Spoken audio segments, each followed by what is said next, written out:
Welcome to my podcast, guys. If you are here to work on your relationship with your child, then you are for sure in the right space because you will always have to work on your relationship with yourself. And this is what I offer here on my podcast. So if you listen to my podcast and hear things that are not obviously related to your son, listen on, because whatever you improve in your relationship with yourself will automatically improve all of your relationships, including with your son. So welcome and enjoy. Hey guys, how are you today? I've been thinking about you, and I have a really good one for you today. Something that I've have experience with, and I think it'll be really helpful for you to see my take and how I deal with my morning anxiety. I think it's a really nice way to deal with it. So I'll share that with you today. 5 steps. I have written them down. And just on another note, just on a personal note, I wanted to share that I'm on my food journey where I am eating clean. The next step is for me to figure out how to stop overeating, because I'm eating really well. I'm not eating sugar or flour. I'm eating really nourishing foods. But I've noticed that I still have that desire to take an extra couple bites just in case, because I'm thinking, it might not be enough. And so that's kind of my next step, which I feel is progress. I feel excited to be that person who only eats to the point where they are satisfied, full, and just stops eating. I see people around me who do that, and I'm really fascinated about it. And I want to be that person, and I am growing into that person. What is that person? How does that feel to just stop eating and not worry that it won't be enough, right? So that's really interesting to me right now. And I wanted to share with you, in case you, in the afternoons, you have that power dip, energy dip, and you sometimes go for food or coffee or tea or something to give you a little pick-me-up. I've just recently had a breakthrough with that myself, so I wanted to share with you. So I've always had an afternoon snack, and I've had the dip, and I would then resort to coffee, and before that it would be coffee and some sort of a snack. And for the longest time, I wanted to stop it because I felt like I really didn't want it. But it was emotionally, right? I was emotionally hooked. I was like, no, it's just something, a little reward, a little something to focus on. I just really was more emotionally hooked on it than actually physically, wanting to drink the coffee. Sometimes I didn't really feel like a coffee, but I would drink it. And so finally, I kind of let go of that. I stopped having that coffee, and what I have instead is warm water, hot water with lemon, or warm water with lemon, or just hot water. And that feels extremely nourishing to my body. I love it so much. It feels like exactly what my body needs. And I found that around 2:33 p.m. I have that dip where I just need to close my eyes and have this power nap, and it takes literally less than 10 minutes. And I usually do it in the car right before I pick up my kids. So I know, some of you work in the office, right? Or you're working from home, or, our schedules are different, right? You might not be picking up your kids. You might be at work. Whatever it is, I'm sure that you can find, if that's the case for you, you could find a quiet 10 minutes in the car, because if you can find time to go grab a coffee, you can probably do the same in the car, right? Just have that power nap, which is what I do. I just drive to the parking lot, I park, and I have about sometimes 10, 15, 20 minutes before I pick them up, and I just have that power nap there, and it feels so good to my body. It feels like I'm recharging it, I'm nourishing it, and it finally feels like something, my body's getting what it actually always needed, what it always wanted. It never wanted that coffee or that extra food. All it needed is some energy, recharge, right? Or some water to drink. So that's just a little on the side for you, if you want to kind of get rid of that afternoon snack and extra pounds, you can for sure know that you can get there. You just have to find your way, like what would work for you. And for me, right, it was trying all the other different people's ways. Like I would hear what someone else is doing and try it. Someone else is doing, try it. And just kept trying different things. And finally I hit on something that works for me. So keep trying that, try my thing. If it doesn't work, adjust it to how you like it.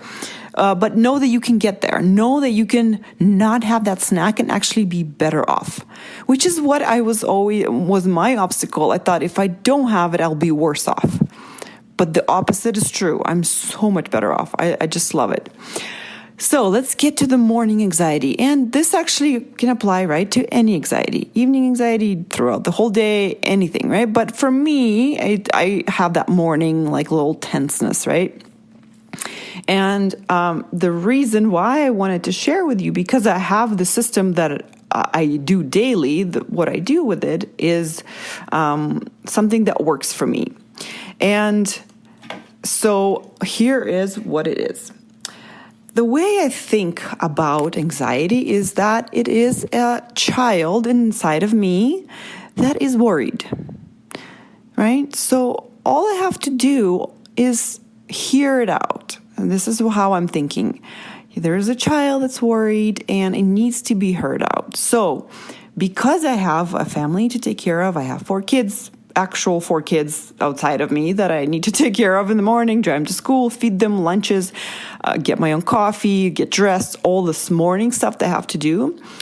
I do it, but while I'm doing it, I feel a bit of that anxiety in my body. And so I can't really address it right then because I'm busy doing other things, right? So the first step that I do for me is I feel it in my body and I describe it to myself how it feels in my body. And what that requires is for you to get to know how that feels in your body. So for me, it feels like tenseness in my stomach. It feels like closed off. It feels like a little bit of restlessness, like my body wants to do things to feel better, like accomplish some things to find relief. It feels like, and it almost feels like I'm worried about nothing and I'm worried about everything, right? You know that feeling? So mostly it's like this tenseness, tightness in my stomach. That's how it feels.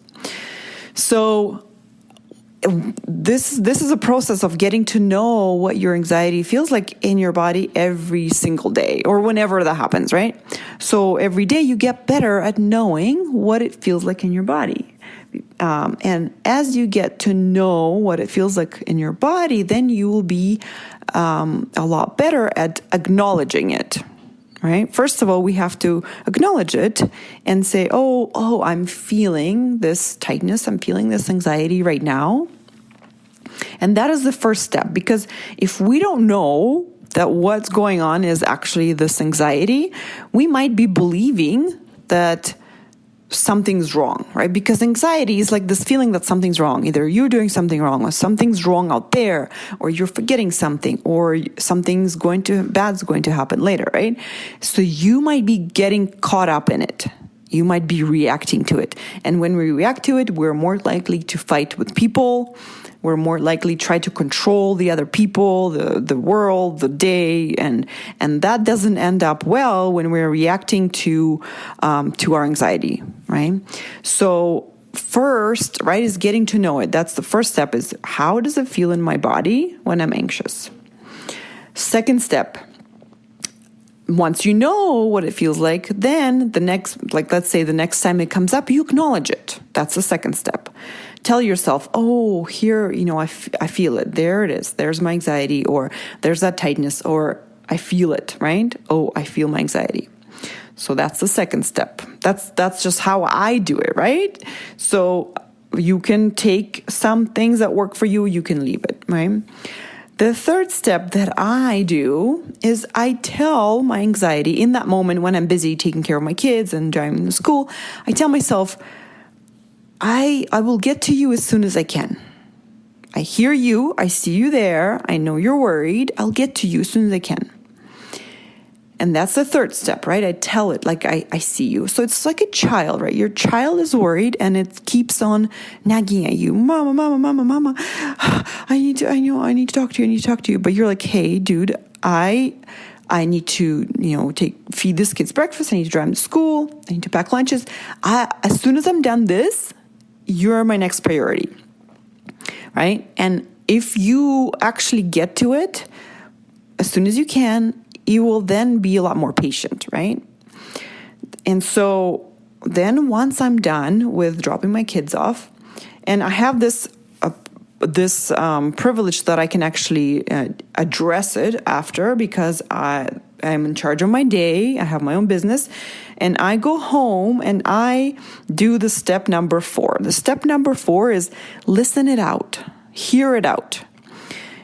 Sit down and hear what your worried child has to say. And I do it by writing everything down. And it's like a little blur out, little verbal diarrhea onto paper. And that child tells me everything that it's worried about. Things that, like things about to-do list, things you have to do today, things about the future, things about the past, like all of the things. And it doesn't have to make any sense. It actually sometimes makes no sense. And that's why I like to think of it as a child, because sometimes kids are naive and don't have enough information. So they're worried about things that we grown-ups are not worried about, right? Because we know it's totally fine. It's not a big deal. So that's why I listen to the child talk, and I write it all down. And what else did I write? So it can be unreasonable. It can make no sense. It can be naive. It can sound stupid. So I want you to kind of hold back that judgment and know that this is like a child talking. And the other reason why it is doesn't make any sense is because this is your primitive brain talking. This is the primitive brain that helped us evolve when we were in the cave ages, when we were developing our brain, human brain. That other brain, the primitive brain, was the only job that it had was to keep us safe.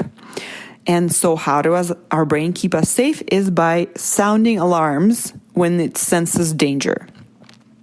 So back in the day, in the caves, we had real live danger with, animals trying to eat us, starvation, cold. So that brain really saved us, really helped us out to keep us on the lookout for danger, right?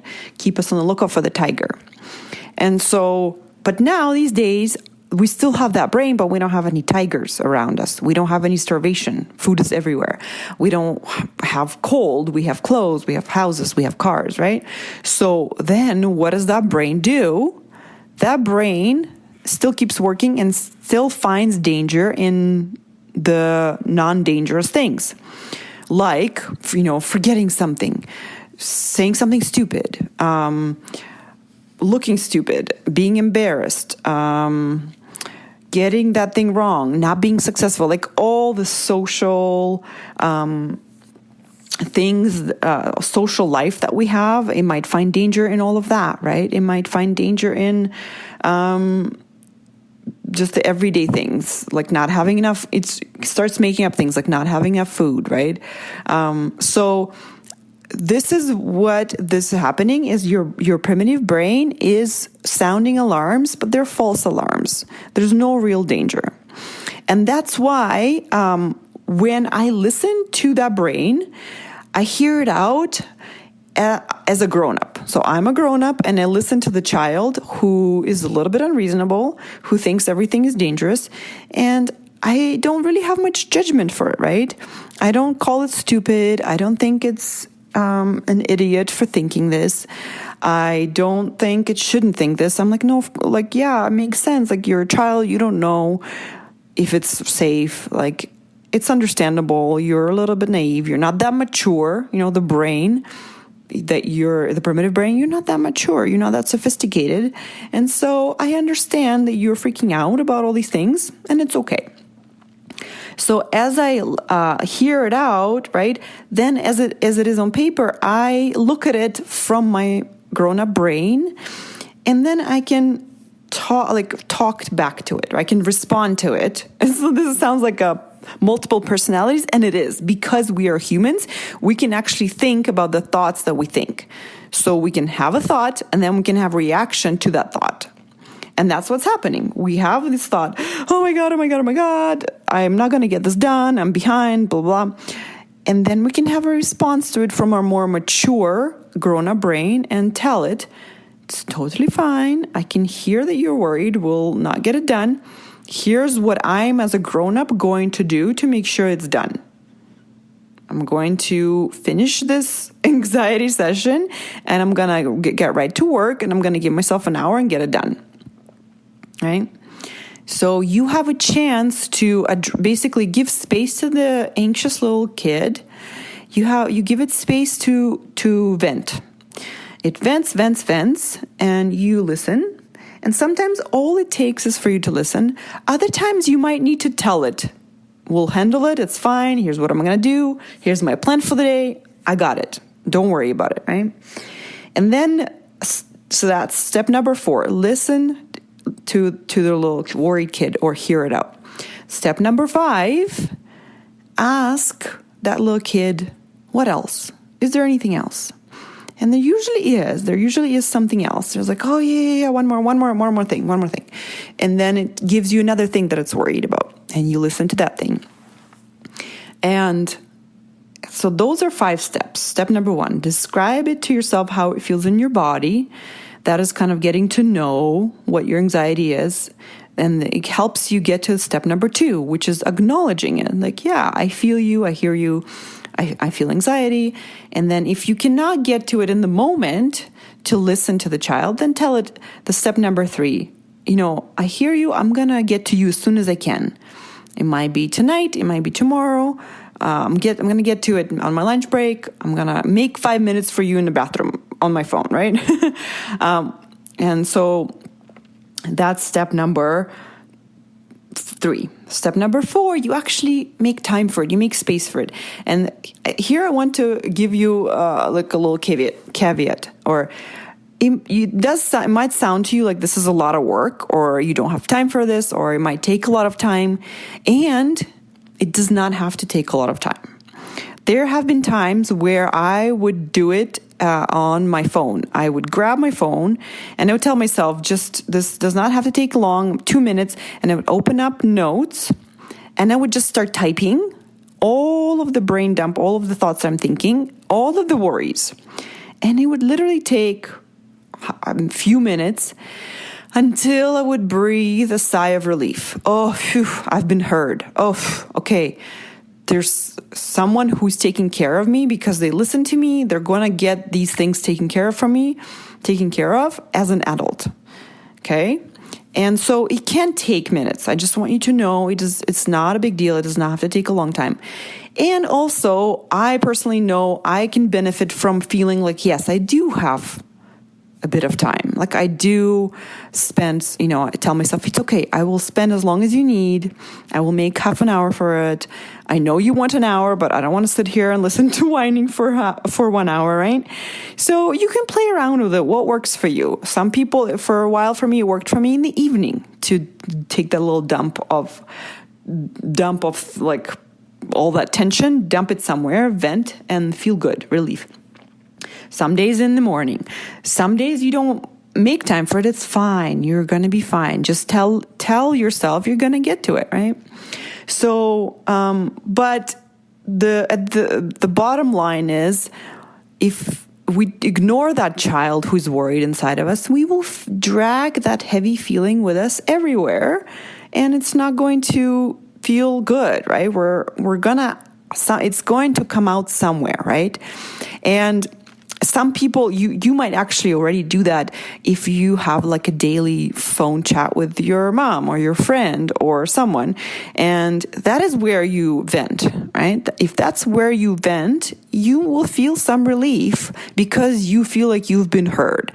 But I want to tell you, you don't need somebody else to feel heard, right? Because it might be too much for someone, for you to dump your daily worries on them, and it might not be convenient. It's not the best when we always need someone to be there for us. It's kind of we're dependent then, right? We don't want to be dependent on that. And that is why I'm teaching you this process, is that you don't have to depend on anyone, because you are always there for yourself, right?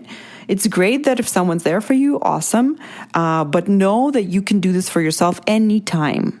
And in fact, you actually still always do it for yourself, even when someone else is listening. The only reason why you feel better and you feel relief is because your thoughts change. You're like, oh, okay, glad you kind of vented. I've been heard. And you kind of clear out your mind, right? It's still you doing that process. It's just someone else is on the other end, or it's you on the other end. Okay. So, however much time you want to spend on it, it's up to you. And it is a commitment. And I'm going to tell you, I don't always feel like doing it. In fact, sometimes I often have resistance. I'm like, oh, I don't want to do this, right? Because it is laborsome. But it's like with the gym. If you do the first step, if you kind of get dressed and get yourself there, the rest is easy. It's just the first step that's really hard, because you have a little bit of resistance. You want to take the easy road. You want to go to Starbucks and get yourself a yummy drink with a snack and kind of distract yourself and feel better and tell yourself everything's fine, blah, blah, blah, right?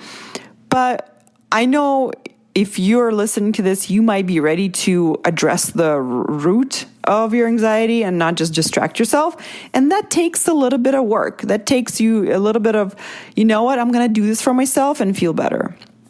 Okay. So what else? So I listed the 5 steps for you, and that is what I do with my anxiety. So basically, to summarize, I think of my anxiety as a little child who's just worried. It's worried. I need to talk to it. I need to listen to it. I am going to comfort it. I'm going to tell that child that I'll take care of it.